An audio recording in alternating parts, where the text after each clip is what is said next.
Hello बच्चों, let's read this question.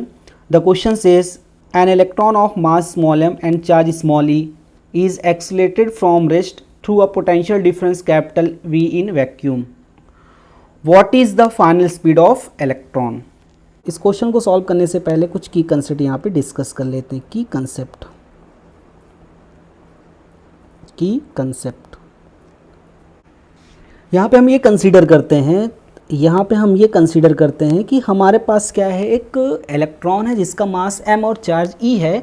वो due to potential difference v move कर रहा है. तो kinetic energy of the electron, then kinetic energy of the electron, kinetic energy of the electron equals to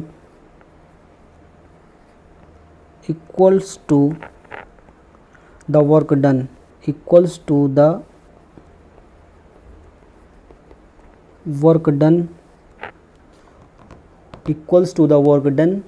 on it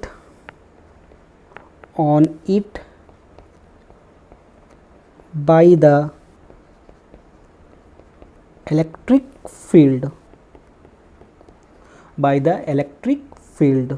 So therefore, तो kinetic energy यहाँ पे हो जाएगी work done on it by the electric field. तो work done on by it electric field is equal to यहाँ से होता है E इंटू वी. क्या हो जाएगा? E into we. E यहाँ पे क्या है? इलेक्ट्रॉन का चार्ज, और V यहाँ पे क्या है? Potential difference. तो यहाँ से काइनेटिक एनर्जी हो जाएगा E इंटू वी. अब इसकी कंसेप्ट की हेल्प से इस क्वेश्चन को सॉल्व करते हैं. तो इस क्वेश्चन का यहाँ पे सॉल्यूशन हो जाएगा. तो इस क्वेश्चन में ये कह रहा है कि an electron of mass m and charge e accelerated from rest through a potential difference v in vacuum, what is the final speed of the electron. तो अगर कोई भी इलेक्ट्रॉन मूव कर रहा है तो उसकी काइनेटिक एनर्जी यहाँ पे क्या होती है? Half m v square. तो यहाँ पे m क्या हो गया? मास ऑफ इलेक्ट्रॉन, और v यहाँ पे क्या हो? Speed of electron. अब यहाँ पे की कंसेप्ट से हमें ये पता है कि अगर कोई भी इलेक्ट्रॉन पोटेंशियल डिफरेंस की वजह से मूव करता है तो उसकी जो काइनेटिक एनर्जी यहाँ पे कितनी है? E into V. तब यहाँ पे हम काइनेटिक एनर्जी की जहाँ क्या पुट कर देंगे? E into V. तो काइनेटिक एनर्जी यहाँ पे हो जाएगी E इंटू वी. E यहाँ पे क्या है? इलेक्ट्रॉन का चार्ज, और V यहाँ पे है पोटेंशियल. तो ये किसके इक्वल हो जाएगा? Half m u square. तो यहाँ से u की जो वैल्यू आ जाएगी वो आ जाएगी 2E capital V divide by m.